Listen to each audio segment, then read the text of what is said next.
আমাদের আল্লাহর সাথে সম্পর্কটা কি? আমি আগেও বলেছি, আমাদের তাঁর সাথে প্রাথমিক সম্পর্ক কি?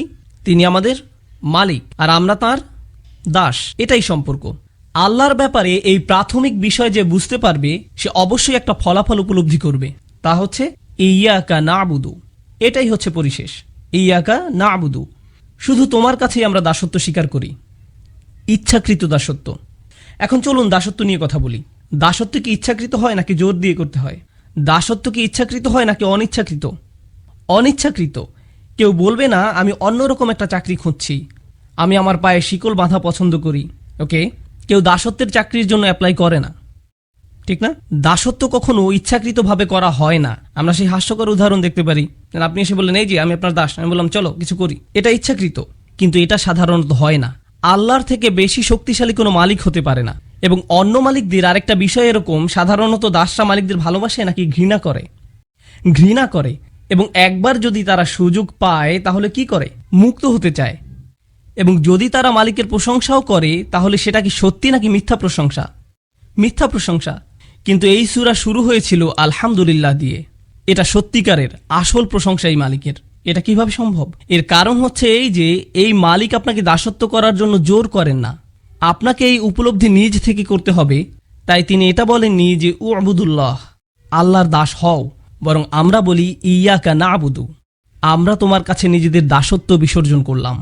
আমরা তৈরি, আমরা নিজ থেকে এটা বেছে নিয়েছি, আমরা ইচ্ছাকৃতভাবে দাসত্ব স্বীকার করছি। চমৎকার ব্যাপার। এই যে ইসলাম ধর্ম আপনাকে ফাতিহাতেই বলে দিচ্ছে তোমাকে এটা বেছে নিতে হবে, তোমাকে এটা বেছে নিতে হবে। কেউ তোমাকে মুসলিম হতে জোর করতে পারবে না, তোমাকে নিজ থেকে আল্লাহর কাছে আসতে হবে। আর কেন আপনার আল্লাহর কাছে আসা উচিত?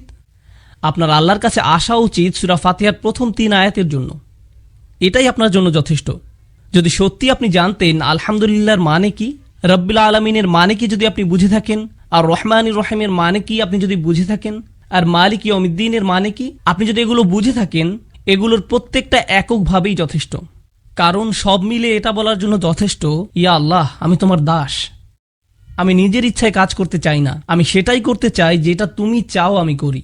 কারণ যা তুমি চাও তা আমার চাওয়ার থেকে অনেক গুণ উত্তম। কারণ তুমি আমার রক্ষক, তুমি আমাকে ভালোবাসো আমার কল্পনার থেকেও বেশি, এবং তোমার ভালোবাসা আমি সর্বদা পাই। আল্লাহ তার দাসত্বের আগে তার ভালোবাসার ব্যাপারে বলেছেন, তাই না? তো আল্লাহ তাদেরও ভালোবাসেন যারা তার দাসত্ব গ্রহণ করে না, তাদেরও ভালোবাসেন যারা তার ব্যাপারে খারাপ কথা বলে, তাদেরকেও যারা তাকে অমান্য করে। ইয়া আল্লাহ তুমি এত ভালো, আমি তৈরি, আমাকে গ্রহণ করো, আমি সাইন আপ করছি। ইয়াকা না'বুদু, এটাই হচ্ছে সেই কথা যা আমি আর আপনি বলি যখন এভাবে দাঁড়াই। হয়তো আপনাদের মধ্যে কেউ একটা মুভি দেখছে, খারাপ মুভি, তারপর আপনি একটু বিরতি দিলেন, তারপর নামাজ পড়লেন, ইয়া আল্লাহ আমি শুধু তোমারই দাস, আমি কখনো তোমার কথা অমান্য করি না, আমি এই উপলব্ধি নিজ থেকে পেয়েছি, আমাকে পথ দেখাও। তারপর আপনি সালাম ফিরালেন, তারপর আবার মুভি প্লে করলেন। এর কোনো মানে হয়? ভাবুন তো, আপনাদের কেউ জুমার নামাজ পড়তে গেলেন, হাজার হাজার মানুষ, সবাই বলছে ইয়া আল্লাহ আমি তোমার দাস, সবাই বলছে ইয়া আল্লাহ আমি তোমার দাস। আমি এই উপলব্ধি নিজ থেকে পেয়েছি, আমি এটা বুঝি যে আমি যদি নিজের ইচ্ছায় কাজ করি আমি নিজেই ক্ষতিগ্রস্ত হব, তাই আমাকে পথ দেখাও। তারপর জুমার নামাজ শেষে আপনি খারাপ কাজ করলেন। এটার কি কোনো অর্থ হয়? তার মানে হচ্ছে আমরা জিহ্বা দিয়ে এমন কিছু বলছি কিন্তু তা আমাদের অন্তরে পৌঁছায়নি, আর আমরা আসলে সে সম্পর্কে চিন্তাও করিনি। আসলে আমরা কি বলছি তা নিয়ে সচেতন থাকি না। যখন আমরা বলি ইয়াকা না'বুদু, আমরা আল্লাহর সাথে একটা সন্ধি করছি, আমরা আল্লাহর কাছে নিজেদের সম্পর্কে কিছু বলছি, আমরা আল্লাহর কাছে একটা দাবি করছি। কিভাবে আপনি আপনার মাকে বলেন যে আপনি তাকে ভালোবাসেন? আপনি যখন বাসায় আসেন তিনি আপনাকে বলেন জুতা খোলো, আপনি সেগুলো খোলেন না। তিনি আপনাকে বলেন ডিনার টেবিলে বসে খাও, আপনি সোফায় বসে খান। তিনি বলেন তোমার বন্ধুদের নিয়ে এসো না, আপনি আপনার বন্ধুদের নিয়ে আসেন। তিনি বলেন উচ্চস্বরে শব্দ করো না, আপনি শব্দ আরো বাড়িয়ে দেন। আর তারপর আপনি তাকে বলেন মা আমি আপনাকে ভালোবাসি। এটা কি একটা তামাশা নয়? তিনি কি কষ্ট পান না যখন তাকে বলেন যে আপনি তাকে ভালোবাসেন? এটা কি আপনার মায়ের জন্য অপমানকর নয়? আমরা কি আল্লাহকে অপমান করছি না? তিনি আমাদের যা যা করতে নিষেধ করেছেন আমরা তা সবই করছি। তারপর আমরা বলি ইয়া আল্লাহ আমরা আপনার দাস, আমরা পরিপূর্ণ দাস। সুবহানাল্লাহ। ওয়া ইয়্যাকা নাস্তাঈন, আর শুধু আপনার সাহায্যই আমরা চাই। কোরআনের সবচেয়ে সুন্দর আয়াতগুলোর মধ্যে একটা, ইয়্যাকা নাস্তাঈন। সহজ অনুবাদ, কেবল এবং একমাত্র আপনারই সাহায্য যা আমরা খুঁজে বেড়াচ্ছি, কেবল এবং একমাত্র আপনারই সাহায্য আমরা চাইছি। কিন্তু এটা কি বোঝায়? হে আল্লাহ, যখন আমরা সিদ্ধান্ত নেই যে আমরা আল্লাহর দাস হতে যাচ্ছি, আমাদের বুঝতে হবে এটা কোনো সহজ জিনিস না, এটা আল্লাহর সাথে অনেক বড় একটা অঙ্গীকার। এটা কোনো ছোট জিনিস না। আর আপনি যখন বড় অঙ্গীকার করেন, আপনার সাহায্য প্রয়োজন হয়। তাই আমরা আল্লাহর কাছে বলি, হে আল্লাহ, আমি একটা বড় অঙ্গীকার করেছি, আমি মনে করি না যে আমি নিজে নিজে এটা পালন করতে পারবো, আপনি কি এই ব্যাপারে আমার সাহায্য করতে পারেন? ইয়াকা নাস্তাইন, দয়া করে সাহায্য করুন। ইয়াকা নাস্তাইনের এটাই প্রথম অর্থ। কিন্তু ইয়াকা নাস্তাইনের সবচেয়ে সুন্দর শিক্ষার একটি হচ্ছে, আরবি ভাষায় সাহায্য বোঝাতে ডজনের ওপর শব্দ আছে। নাসর এবং মুসাআদা, মাসাদ, মুআউন, অনেক অনেক শব্দ আছে এর জন্য। আল্লাহ আউন শব্দ ব্যবহার করলেন। নাস্তাইন শব্দটি আরবি শব্দ আউন থেকে এসেছে। এটা খুব বিশেষ ধরনের সাহায্য। আমি চাই আপনারা এই সাহায্যটি বুঝুন, কারণ এটা আপনার জীবনে অনুধাবনের দরজাগুলো খুলে দেবে, সত্যিই দেবে। যখন আপনি বলেন ইয়াকা নাস্তাইন, আপনি আসলে কি বলছেন? আপনি একটি রাস্তায় গাড়ি চালাচ্ছেন আর আপনার টায়ার নষ্ট হয়ে গেছে। আপনি সেটাকে টেনে রাস্তার সাইডে নিয়ে আসলেন। এখন আপনি কি করবেন? আপনি গাড়ি থেকে নামেন এবং দেখেন যে পিছনে অতিরিক্ত কোনো টায়ার আছে কিনা। আপনি সেটা নেন, গাড়িটা উপরে ওঠানোর জন্য চেষ্টা করেন যাতে করে টায়ারটা লাগাতে পারেন। কিন্তু আপনি গাড়িটা পুরোপুরি তোলার মতো যথেষ্ট শক্তিশালী না। তো যখন কেউ হেঁটে যাচ্ছে, আপনি বলেন, এই যে আপনি কি আমাকে সাহায্য করতে পারেন? আর তারা আপনাকে সাহায্য করে। এটা হলো ইস্তেআনা। অন্যভাবে বলা যায়, ইস্তেআনা হচ্ছে যখন আপনি ইতোমধ্যে চেষ্টা করেছেন, আপনি শেষ করতে পারেননি, তখন আপনি অন্য কারো সাহায্য চান। এটা হলো ইস্তেআনা। ইস্তেআনা এটা নয় যে আপনার গাড়ির টায়ার নষ্ট হয়ে গেছে আর আপনি গাড়িতে বসে আছেন, কেউ পাশ দিয়ে যাচ্ছে, আপনি তখন বললেন, হেই, আমার গাড়ির টায়ার নষ্ট হয়ে গেছে, আপনি কি সাহায্য করতে পারেন? তিনি বললেন, হ্যাঁ ঠিক আছে। তারপর আপনি বললেন, এখানে ট্রাঙ্ক খোলার একটা বাটন আছে, বাটন চেপে ট্রাঙ্ক খুলে আপনি কাজ করতে থাকুন আর আমি এখানে বসে সংবাদ শুনছি। এটা ইস্তেআনা নয়, এটা ইস্তেআনা না। কেন না? কারণ ইস্তেআনা দাবি করে প্রথমে আপনি আপনার নিজের জন্য কাজ করছেন, তারপর আপনি কাজটি শেষ করতে না পারার কারণে অন্যের সাহায্যের প্রয়োজন হয়। বোঝা গেল? সুতরাং অলস মানুষেরা ইস্তেআনা চাইতে পারেন না। যারা কোনো কাজ করে না তারা এই ধরনের সাহায্য চাইতে পারে না।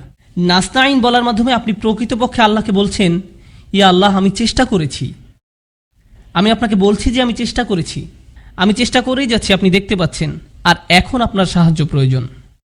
তো এই পৃথিবীর কেউ যে আল্লাহর দিকে ফিরে আসে আর বলে, কিভাবে সম্ভব যে আপনি আমাকে সাহায্য করেন না? আর মানুষ তা করে। লোকে জিজ্ঞেস করে, কিভাবে আল্লাহ আমাকে সাহায্য না করে?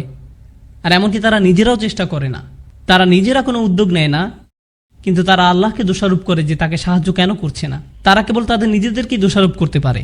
এটাই আল্লাহর মূলনীতি। তিনি আপনাকে সাহায্য করবেন যখন আপনি নিজে উদ্যোগ নেওয়া শুরু করবেন। যদি আপনি নিজে নিজে উদ্যোগ না নেন, তিনি আপনাকে সাহায্য করবেন না। দুটো জিনিস আপনাকে এখানে বুঝতে হবে। আমি দুটো সম্পর্কেই বলবো। পৃথিবীতে এমন মানুষ আছে যারা কোনো উদ্যোগ নেয় না, আবার তারপর আল্লাহর কাছে সাহায্য আশা করে। এটা কখনোই আসবে না। সাহাবারা ফিরিস্তাগণ দ্বারা সাহায্যপ্রাপ্ত হয়েছিলেন বদরের যুদ্ধে, আপনারা সেটা জানেন। সাহাবারা যুদ্ধে ফিরিস্তাগণ কর্তৃক সাহায্যপ্রাপ্ত হয়েছিলেন, কিন্তু সাহাবাদেরকে যুদ্ধে যেতে হয়েছিল, শত্রুপক্ষকে মোকাবেলা করতে হয়েছিল, আর তারপর ফিরিস্তাগণ এসেছিলেন। ফিরিস্তাগণ আগে থেকেই সেখানে অপেক্ষারত ছিলেন না। এই আমরা এখানে 3টা থেকে আছি, তোমরা কোথায় ছিলে? এটা এভাবে ঘটে না। ইব্রাহিম আলাইসাল্লামকে আগুনে নিক্ষিপ্ত হতে হয়েছিল, তারপর এটা শীতল হয়েছিল। বোঝা গেল? আপনাকে প্রথম আপনার অংশটুকু করতে হবে, যতটুকু আপনি পারেন, তারপর আল্লাহ সাহায্য আসবে। এটা নিজে নিজে আসে না। আরেকটা দিক হলো, এমন কিছু মানুষ আছে যারা ভাবে তারা নিজেরাই সব করতে পারে, তাদের আল্লাহর সাহায্য চাওয়ার দরকার নেই। আমি আমার চাকরিটি পেয়েছি কারণ আমি খুবই বুদ্ধিদীপ্ত, আমার খুব সফল একটা ব্যবসা আছে কারণ আমি খুব ভালো কিছু সিদ্ধান্ত নিয়েছিলাম, আমার একটা ভালো ডিগ্রি আছে কারণ আমি খুব চটপটে। আর আমরা ভাবা শুরু করি আমরা এটা পেয়েছি কারণ আমরা এটার যোগ্য দাবিদার, অথবা আমরা নিজেরা এটা অর্জন করেছি। ফাতিহা আমাদেরকে শিক্ষা দিচ্ছে সাফল্য তা এই জীবনে হলেও দুটো জিনিস থেকে আসে। আপনি নিজে উদ্যোগ নেবেন, তারপর আপনি অন্যের সাহায্য চাইবেন। এবার বলছি নাস্তাইন সম্পর্কে শেষ বিষয়টি। যখন আপনি কারো কাছে সাহায্য চান, এটা সবসময় নির্দিষ্ট। যদি আমি কোনো একটা পাহাড়ের গায়ে ঝুলে থাকি, হেল্প, আর কেউ হেঁটে যাচ্ছে আর আমাকে 1 বোতল পানি দিল, আমি যে সাহায্য চেয়েছিলাম তা হলো আমাকে উপরে তুলুন। এটা নির্দিষ্ট। আমি আর অন্য কোনো ধরনের সাহায্য চাইছিলাম না, আমি এই ধরনের সাহায্য চেয়েছিলাম। আপনারা বুঝতে পারছেন? আপনার যখন কলমের কালি শেষ হয়ে যায় আর আপনি বলেন, আপনি কি আমাকে সাহায্য করতে পারেন, তার মানে আপনি তাদের কলম চাইছেন। কিন্তু তারা যদি আপনাকে একটা বিস্কিট দেয়, সেটা সেই সাহায্য না যা আপনি খুঁজছেন। সাহায্য সবসময় নির্দিষ্ট। এটা কি পরিষ্কার? কারণ এটা সবসময় নির্দিষ্ট। আপনাকে বলতে হবে আপনি কোন সাহায্যটি চাইছেন। কিন্তু এই আয়াতে আমরা বলি ইয়াকা নাস্তাইন, ফিমা, কিসে? আমরা আপনার সাহায্য চাই, আমরা বলি, আমরা আল্লাহকে বলি, ইয়া আল্লাহ, আমরা আপনার কাছে সাহায্য চাইছি, কিন্তু কিসে আমার সাহায্য চাইছো? তুমি কি তোমার স্বাস্থ্যের বিষয়ে আমার সাহায্য চাইছো? তোমার পারিবারিক জীবনে? তুমি কি তোমার পড়াশোনায় আমার সাহায্য চাইছো? তুমি কি তোমার ধর্ম বিষয়ে আমার সাহায্য চাইছো? তুমি কি চাইছো? কেউ যখন খুব মরিয়া থাকে তখন তারা কি বলবে সেটা বুঝতে পারে না, তারা এমনকি ব্যাখ্যাও করতে পারে না তাদের কিসে সাহায্য প্রয়োজন। তখন তারা শুধু বলে সাহায্য করুন। এটা আমরা ফাতিহাতে বলি, হে আল্লাহ সাহায্য করুন, কারণ আমাদের যা যা দরকার তার সংখ্যা অনেক, এমনকি আমরা তার তালিকাও তৈরি করতে পারি না। তাই আমরা শুধু বলি ইয়াকা নাস্তাইন। সুবহানাল্লাহ। ইয়াকা না'বুদু ওয়া ইয়াকা নাস্তাইনের উপর শাইখ আশ-শারাই রাহিমাহুল্লাহর একটা সুন্দর কথা আছে, আমার খুবই প্রিয়। তিনি বলেছিলেন, সুবহানাল্লাহ, তিনি বলেছিলেন কেন আল্লাহ ইয়াকা না'বুদু প্রথমে বলেছিলেন আর কেন তিনি ইয়াকা নাস্তাইন দ্বিতীয় বললেন? কি হতো যদি তিনি এটা উল্টো করে দিতেন? কেন আপনি এটা উল্টে দিতে পারেন না, ইয়াকা নাস্তাইনু ওয়া ইয়াকা না'বুদু? তিনি বলেন দুটো কারণ আছে কেন আপনাকে এই পৃথিবীতে রাখা হয়েছে, সাহায্য চাইতে নাকি ইবাদত করতে, আল্লাহর দাসত্ব করতে। তাই আমাদের উদ্দেশ্যটা প্রথমে উল্লেখ করে নেওয়া হলো, আর আমাদের এই উদ্দেশ্য সফল করতে হলে আমাদের কি প্রয়োজন তা বলা হয়েছে দ্বিতীয়ত। কিন্তু আরেকটা আছে যেটা আরও বেশি সুন্দর জিনিস, যখন আমরা নিজেদের আল্লাহর কৃতদাসে পরিণত করি, যখন আমরা আল্লাহর ইবাদত করি, এটা আল্লাহর জন্য। যখন আমরা সাহায্য চাই, এটা কার জন্য? আমাদের জন্য। ইয়াকা না'বুদু আল্লাহর জন্য, আর ইয়াকা নাস্তাইন আমাদের জন্য। আপনি আল্লাহর জন্য যেটা চান তা আগে উল্লেখ করা উচিত, আর নিজের জন্য যেটা চান তা পরে উল্লেখ করা উচিত। এটা সুন্দর আচরণের অংশ, এটা ভালো বিনয়। ইয়াকা না'বুদু ওয়া ইয়াকা নাস্তাইন। সুবহানাল্লাহ। আপনারা বুঝতে পেরেছেন? বেশিরভাগ মানুষই ভালো কাজ বলতে বোঝে এমন কিছু যা তারা নিজেরা করে। ভালো কাজ মানে হচ্ছে আমি নামাজ পড়ি, আমি দান করি, আমি ভালো কিছু করলাম, আমি গালি দেই না, আমি এটা করি সেটা করি, আমি খারাপ কাজ থেকে দূরে থাকি এবং ভালো কাজ করার চেষ্টা করি। মানে হচ্ছে মানুষ ভালো কাজ বলতে বোঝে যাতে তারা কেবল নিজেরা সম্পৃক্ত। কিন্তু আসলে আমরা দুই ধরনের কাজ করি, এমন কাজ যা আমাদের প্রভাবিত করে আর এমন কাজ যাতে অন্যরা প্রভাবিত হয়। এই দুই ধরনের কাজ আছে। যখন আপনি নামাজ পড়েন তখন কে প্রভাবিত হয়? আপনি নিজেই। যখন আপনি দান করেন এটা আপনাকে প্রভাবিত করে, আবার অন্যকেও প্রভাবিত করে। যখন আপনি মিথ্যা বলেন এটা আপনাকে প্রভাবিত করে, কিন্তু এতে অন্য কেউ প্রভাবিত হয় না। এখন বিষয় হচ্ছে, আপনি যদি শুধুমাত্র এমন ভালো কাজের ব্যাপারে চিন্তা করেন যা শুধু আপনাকে প্রভাবিত করে, আর আপনার আশেপাশের মানুষরা এমন নয়, হয়তো অন্য কিছু করছে, তারা তাদের কর্তব্যে অবহেলা করছে, আর তারা যে তাদের দায়িত্ব অবহেলা করছে তা শুধু তাদেরকেই সমস্যায় ফেলছে না, বরং কাকে সমস্যায় ফেলছে? অন্যদেরকেও। আপনার অন্যদের প্রতিও দায়িত্ব আছে, আর এর অবহেলার কারণে অন্যরা প্রভাবিত হচ্ছে। আপনাকে অন্যায়ের বিপক্ষে দাঁড়িয়ে সত্য কথা বলতে হবে, এটা আপনার দায়িত্ব, এটা মানবতার প্রশ্ন। সহজভাবে বললে আসলে এমনটা করতে সাহসের প্রয়োজন হয়। সেই মুহূর্তে কথা বলা যখন আপনি দেখছেন আপনার চুপ থাকার কারণে হয়তো অন্য কেউ সমস্যায় পড়বে, এটা হলো তাওয়াসি বিল হক। আমাকে সত্যিকার অর্থেই তার পক্ষে দাঁড়াতে হবে, কারণ আমি যদি না দাঁড়াই তাহলে নিশ্চিতভাবে অন্য কেউ সমস্যায় পড়বে। ধরুন আপনি রাস্তা দিয়ে যাচ্ছেন, সেখানে হয়তো কিছু বাচ্চা বেসবল খেলছে রাস্তার মাঝখানে, তারা খুব জোরে বল মারছে, বল হয়তো মানুষের গাড়িতে পড়ছে। এটা কি মেনে নেওয়ার মতো ঘটনা? না। তারা অন্য মানুষের সম্পদের ক্ষতি করছে। তখন আপনার মাথায় আসলো, আমার মনে হয় এদেরকে থামতে বলা উচিত, সম্ভবত আমার কিছু একটা তাওয়াসি বিল হক করা উচিত। বুঝা গেল? এই তোমরা এখানে খেলো না। কিন্তু তখন আপনার মাথায় আসবে, আমি যদি এদেরকে খেলা থামাতে বলি এরা হয়তো আমাকে নিয়েই খেলা শুরু করবে। এরা শুধু মুখে বলেই ক্ষান্ত হবে না, আমাকে মারতেও পারে শুধুমাত্র থামতে বলার কারণে। এটা একটা খুবই ছোট উদাহরণ। বড় পরিসরে বললে, পরিবারের ভেতরে যদি এমন হয়, আপনার বাবা হয়তো কোনো ভুল করেছেন, আপনার মা, আপনার মেয়ে, আপনার বোন, আপনার স্ত্রী, পরিবারের কেউ হয়তো কোনো ভুল করেছে, তারা কোনো অন্যায় করেছে, কেউ হয়তো মোহর পরিশোধ করছে না, কিংবা সম্পত্তির সমান ভাগ করা হচ্ছে না, আর এটা আপনার সামনেই ঘটছে। আপনার ভেতরে তখন মনে হচ্ছে আমার কিছু বলা উচিত, আমার বলা উচিত যেটা ভুল। কিন্তু তখন আপনি ভাবেন এর ফলাফল কি হবে?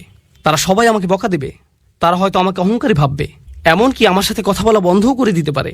এরকম আরও অনেক কিছু হতে পারে। তাহলে বুঝতে পারছেন, যখন আপনি সত্যি কথাটা বলতে চান তখন আপনার মাথায় কি কি আসে?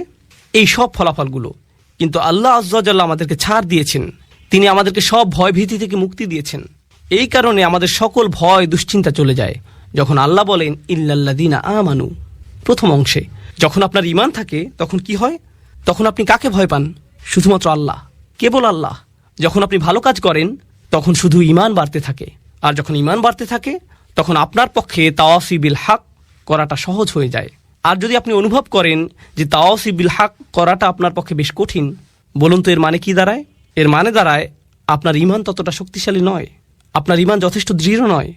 এই দুটি বিষয় একটি অপরটির সাথে সম্পর্কযুক্ত। সত্যের পক্ষে দাঁড়ানো এবং কথা বলার সাহস থাকা সরাসরি ঈমানের সাথে সম্পর্কিত, একেবারে সরাসরিভাবে যুক্ত। শেষ অংশটা নিয়ে বলি। এই দুইটি বিষয় যেহেতু একটি অপরটির সাথে সম্পর্কিত, এখানে একটা হাদিস মনে পড়েছে। এটা আনাস রাদিয়াল্লাহু তাআলা আনহু কর্তৃক বর্ণিত সহিহ মুসলিমের হাদিস। আচ্ছা, আগে আমরা আবু সাঈদ আল খুদরির হাদিসটি দেখি। মান রাআ মিনকুম মুনকারান ফালিয়ুগাইয়িরু বিয়াদিহি ফাইল্লাম তাস্তাতি ফাবিকলবিহি যালিকা আদআফু আল ঈমান। আদআফুল আমল নয়, আদআফুল ঈমান। তিনি বলেন, কেউ যদি কোনো খারাপ কাজ সংঘটিত হতে দেখে তার উচিত হাত দিয়ে তার প্রতিরোধ করা। এটাও কিন্তু তাওয়াসি বিল হক। তিনি যদি এটা না পারেন তাহলে কি দিয়ে প্রতিবাদ করা উচিত? তার মুখ দিয়ে প্রতিবাদ করা উচিত, তার এর বিরুদ্ধে বলা উচিত। সে যদি এটাও না পারে অন্তত তার অন্তরে এ ব্যাপারে খারাপ ধারণা করা উচিত। আর এটাই হচ্ছে সবচেয়ে দুর্বল ঈমান, আর এটাই হচ্ছে সবচেয়ে দুর্বল ঈমানের পরিচয়। রাসূল সাল্লাল্লাহু আলাইহি ওয়াসাল্লাম বলেননি যে এটা হচ্ছে সবচেয়ে দুর্বল আমলের পরিচয়, এটা হচ্ছে সবচেয়ে দুর্বল ঈমান। তার মানে তিনি মানুষকে সত্যের প্রতি উৎসাহ দেয়া, সত্যের জন্য কিছু করাকে সরাসরি ঈমানের সাথে সংযুক্ত করেছেন। ঠিক যেভাবে সূরায় এসেছে, ইল্লাল্লাযীনা আমানু ওয়া আমিলুস সলিহাত ওয়া তাওয়াসাউ বিল হক। ইল্লাল্লাযীনা আমানু ওয়া আমিলুস সলিহাত, তারপর সাথে সাথে ওয়া তাওয়াসাউ বিল হক। এই তিনটিকে সম্পর্কযুক্ত করা হয়েছে। আর এই ব্যাপারে সবশেষে বলতে চাই, তাওয়াসি বিল হক হয়ে থাকে, এখানে তাওয়াসি শব্দটির মূল হচ্ছে তাফাউল, যার মানে হচ্ছে সহযোগিতা। তার মানে হচ্ছে এটা আপনার সমাজে হয়ে থাকে। এখানে বলা হচ্ছে যে এগুলো আপনার সমাজে সংঘটিত হবে, আপনার পরিবারে, আপনার মুসলিম বন্ধুদের মধ্যে, যারা নিজেদের মুসলিম দাবি করে, যারা ভালো কাজ করে। তাহলে তাওয়াসি বিল হক এখান থেকেই শুরু, তারপর এটা ছড়িয়ে পড়ে। সুতরাং যখন আমরা বলি অমুসলিমদের এই সত্যের ব্যাপারে জানানো দরকার, সর্বোপরি সমাজের প্রতি কর্তব্য, এই সব কিছু ঠিক আছে, কিন্তু এর শুরুটা কোথায় হবে? এর শুরু হবে আমাদের নিজেদের ঘরেই। যদিও শুরু করার জন্য এটাই সবচেয়ে কঠিন জায়গা, তবু এখান থেকেই আমাদের তাওয়াসি বিল হক এর সূচনা করতে হবে। আমাদেরকে সকল অন্যায় ও ভুল ভ্রান্তির দিকে নজর দিতে হবে, সেই সাথে ঈমানের মৌলিক দিকগুলোর সাথে সাংঘর্ষিক বিষয়গুলোর প্রতি তাকাতে হবে, যা হয়তো আমাদের নিজেদের পরিবারেই ঘটছে। আর আমাদেরকে এর বিরুদ্ধে সোচ্চার হতে হবে। একটা চেয়ারে বসে ক্যামেরার সামনে মাইকে আপনাদেরকে এইসব বলাটা যত সহজ, নিজের পরিবারের মানুষদেরকে এসব বলা ততটাই কঠিন। সেটা অনেক অনেক অনেক বেশি কঠিন কাজ। এতে অনেক বেশি সাহসের প্রয়োজন হয়, এতে অনেক বেশি ধৈর্যেরও প্রয়োজন হয়, যা আমার পরবর্তী পয়েন্ট। আর তা হলো, যখন আপনি এগুলো করতে যাবেন তখন আপনার আবশ্যিকভাবে প্রচুর ধৈর্যের প্রয়োজন হবে। তাই আল্লাহ আযজা ওয়া জাল্লা এই সূরা শেষ করেছেন এভাবে, তাওয়াসাউ বিস-সবর। সবর শব্দটির কয়েকটি অর্থ আছে। বাংলায় ধৈর্য বললে অর্থটি ঠিক পরিপূর্ণ হয় না। তাহলে আসুন প্রথমে আমরা সবরের কয়েকটি অর্থ সম্পর্কে জেনে নেই। হ্যাঁ, সবর বলতে ধৈর্যও বোঝানো হয়, কিন্তু এ দিয়ে অধ্যবসায়ও বোঝানো হয়। অধ্যবসায় মানে হচ্ছে যখন পরিস্থিতি কঠিন হয়ে যায় তখনও আপনি এর সাথে লেগে থাকেন, তখনও আপনি তা চালিয়ে যান, এটাই হলো অধ্যবসায়। এই শব্দটি দিয়ে প্রতিশ্রুতিও বোঝানো হয়, অর্থাৎ আপনি কখনো আলসেমি করেন না, আপনি ঢিলেমি করেন না, আপনি প্রতিশ্রুতিবদ্ধ। যেন আপনি কোনো চাকরি করছেন আর প্রতিদিন আপনি সময় মতো হাজির হবেন, কিংবা কোনো অ্যাসাইনমেন্টের কাজে আছেন যা সময়ের মধ্যেই জমা দিতে হবে, এটাই হচ্ছে প্রতিশ্রুতি। এটা দিয়ে ধারাবাহিকতাও বোঝায়, অর্থাৎ আপনি প্রতিশ্রুতির এদিক সেদিক করেন না, প্রতিশ্রুতি ভঙ্গ করেন না, এটা ঠিক থাকে। ইবনে তাইমিয়া রাহিমাহুল্লাহ সবরের সংজ্ঞায়ন করেছেন এভাবে, তিনি বলেছেন, সুসময় বা দুঃসময় আল্লাহ তাআলার প্রতি সমান আনুগত্য ধরে রাখাই সবর। আপনি যদি আল্লাহর প্রতি আনুগত্য ধরে রাখতে পারেন, সুসময় বা দুঃসময় যাই হোক না কেন, তাহলেই আপনি সত্যিকারের সবরের চর্চা করছেন। এটাই হলো সবর। এরপর আমরা দেখতে পাই আল্লাহ এখানে বলেননি ওয়া তাওয়াসাউ বিল হক ওয়াস সাবারু। এটা খুবই গুরুত্বপূর্ণ। তারা তাদের সামর্থ্যের সবটুকু দিয়ে আন্তরিকতা ও সততার সাথে একে অপরকে সত্যের প্রতি ও তাদের দায়িত্বের ব্যাপারে উৎসাহ প্রদান করে। আর আল্লাহ এখানে এইটুকু বলেননি যে তারা ধৈর্য ধরে কাজ করে, তিনি কেবল বলেননি যে তারা ধৈর্য ধরে, তিনি আরও আকবারই বলেছেন ওয়া তাওয়াসাউ বিস-সবর, যার মাধ্যমে আর বড় কিছু বোঝায়।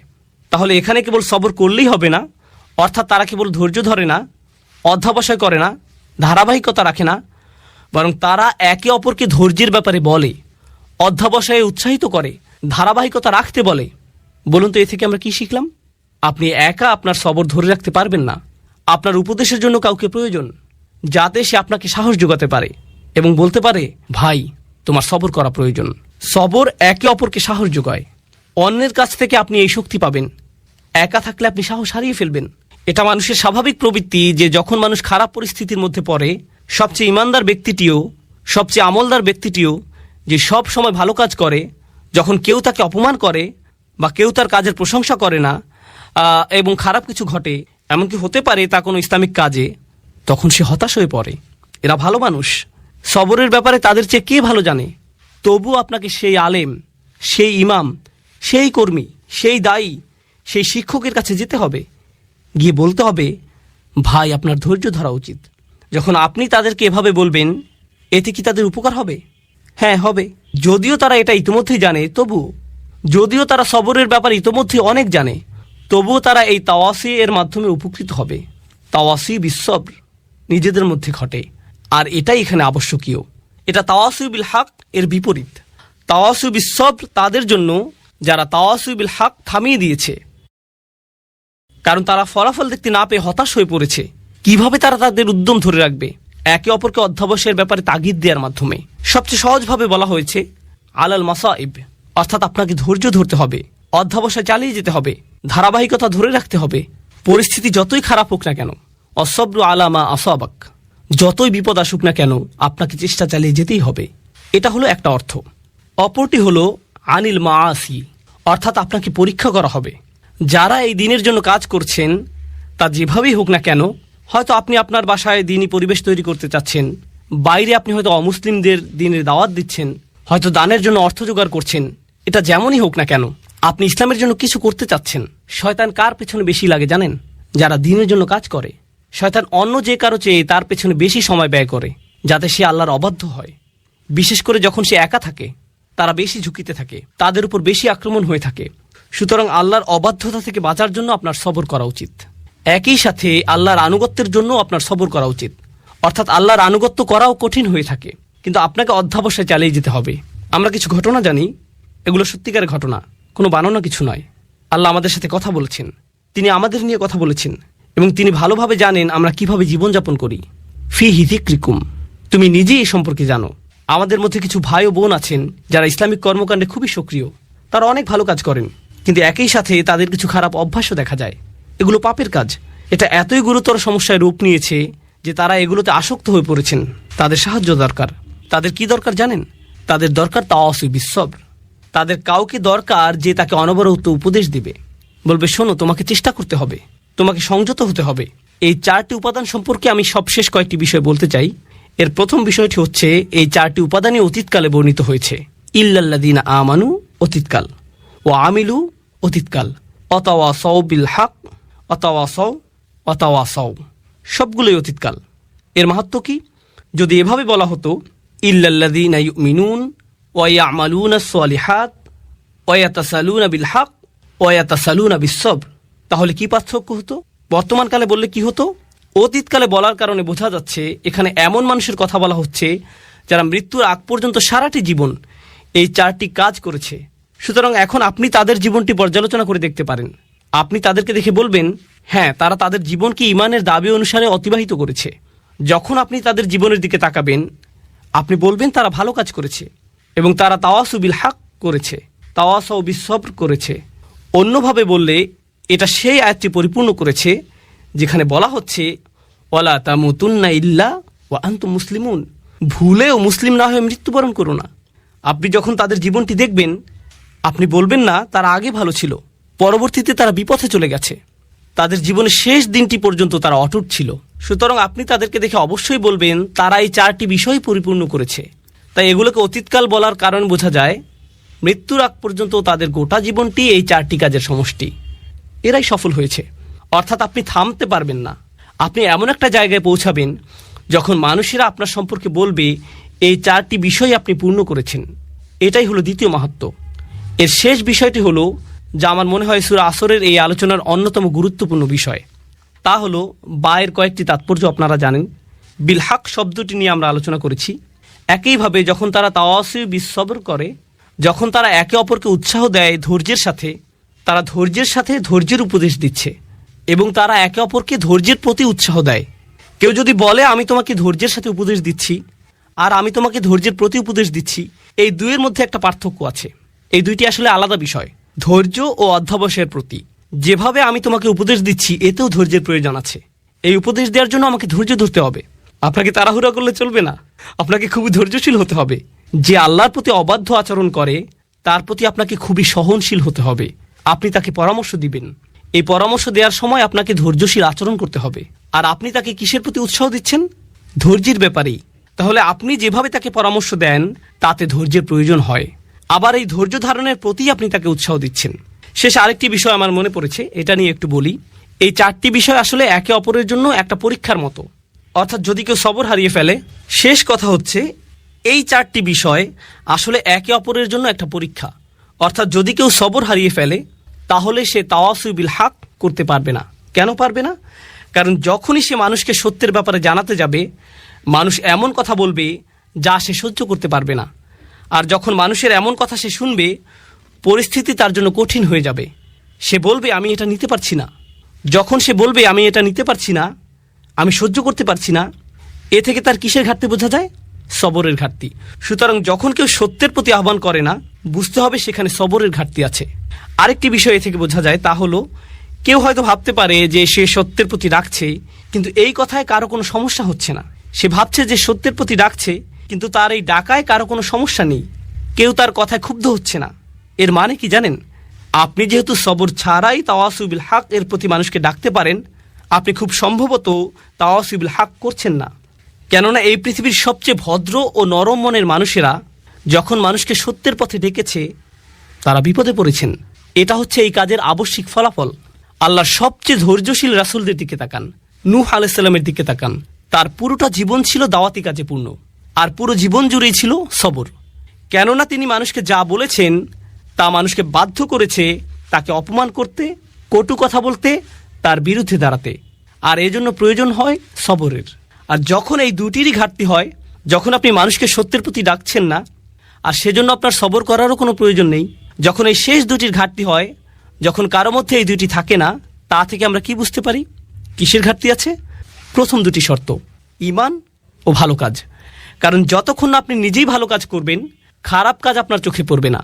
যদি আপনি নিজে ভালো কাজের সাথে যুক্ত না হন, আপনি বুঝতে পারবেন না খারাপ কাজ করলে সমস্যাটা কি। কিন্তু যখন আপনি নিজের পরিবর্তন করবেন, আপনি হয়তো পার্টি করতেন, তারপর আপনি আল্লাহর কাছে ভালোভাবে তওবা করে তার আনুগত্য করতে শুরু করলেন। যখন আপনি আল্লাহর আনুগত্য করেন আর অন্যরা পার্টি করে, এতে আপনি বিরক্ত হন, তাদের জন্য আপনার খারাপ লাগে। আগে এতে আপনার কিছু মনে করতেন না, কিন্তু এখন আপনার মনে হচ্ছে তারা কিভাবে এটা করছে, আমার তাদেরকে থামানো উচিত। আমি নিজেই ভুল করেছি, আমি চাই না তারাও একই ভুল করুক। এটা আপনাকে কষ্ট দেয়। কিন্তু এটা যদি আপনাকে কষ্ট না দেয়, আপনার যদি কখনো মনে না হয় যে আপনার তাদেরকে থামানো উচিত, তার মানে হলো আপনি ভালো কাজের প্রতি প্রতিশ্রুতিশীল নন। আর আপনার যদি ভালো কাজের ব্যাপারে প্রতিশ্রুতি না থাকে, তার মানে আপনার কি নেই? ঈমান। তাহলে এই সবগুলো বিষয় হচ্ছে লাজিম ও মালজুম। এগুলো একটি অপরটির আবশ্যিক ফলাফল এবং একটি আরেকটির সাথে ওতপ্রোতভাবে জড়িত। আমি অন্য সূরাগুলোর চাইতে এই সূরাটিতে অনেক বেশি সময় নিয়েছি। আমরা সূরা নাবা থেকে শুরু করেছিলাম, তখন একটি সেশনে একটি সূরা শেষ করেছি, কিন্তু এটা সূরা আসরের চতুর্থ সেশন। আলহামদুলিল্লাহ, অবশেষে আমরা এটা শেষ করতে পেরেছি। কেন জানেন? কারণ আমার মনে হয়েছে এটা সবচেয়ে ছোট সূরা। এটা এমন একটি সূরা যা মুখস্থ করা খুবই সহজ। আমাদের বেশিরভাগই এটা আত্মস্থ করে ফেলেছে, কিন্তু এটা সবচেয়ে ভারী সূরা। এই সূরার ওজন সবচেয়ে বেশি। আপনি আপনার জীবনকে কিভাবে দেখেন তা এই সূরাটি পুরোপুরিভাবে পরিবর্তন করে দেবে। আপনি কিভাবে আপনার পরিবারের সাথে আচরণ করেন, আপনার দৈনন্দিন জীবন যা আপনি অর্জন করেছেন, যা এখনও অর্জন করতে পারেননি, তার চেয়েও বড় কথা সফলতা এবং ব্যর্থতা বলতে আপনি কি বোঝেন, এই সূরাটি এই সব কিছুর প্রতি আপনার মনোভাব পরিবর্তন করে দেবে। ডক্টর ফাদেল সালেহ আস-সামেরাই বলেছেন, কোন সূরা শুরু কোনো না কোনোভাবে এর শেষ অংশের সাথে সম্পর্কিত, কোন সূরার শুরুর অংশ তার শেষের অংশের সাথে যুক্ত। এই সূরার শুরু কি ছিল? একটি আয়াত, ওয়াল আসর, যা দিয়ে বোঝা যায় যে আপনার সময় শেষ হয়ে আসছে। আর শেষ আয়াতটি হলো 4টি উপাদান নিয়ে, যা আমরা গত 2 সেশন ধরে আলোচনা করছি। তাহলে এই দুইটি অংশ একটি অপরটির সাথে কিভাবে যুক্ত? ঈমান, ভালো কাজ, তাওয়াসুই বিল হক, তাওয়াসুই বিস সবর। এর ব্যাপারে সচেতন হওয়ার জন্য আপনার সময় শেষ হয়ে আসছে। আপনি সময় থাকতে সব কিছু ঠিক করে নিন। আপনার নিজের জন্য এটা খুব জরুরি একটা বিষয়। ইন্নাল ইনসান আলাফি খুসর, এটা কে? আপনি ধরে নিন ইন্নান নাফসি, আমার নিজের জন্য। আমি নিজেই ক্ষতির মধ্যে আছি, আমি বিপদের মধ্যে আছি। আল্লাহ তাআলা আমাদেরকে তাদের অন্তর্ভুক্ত করুন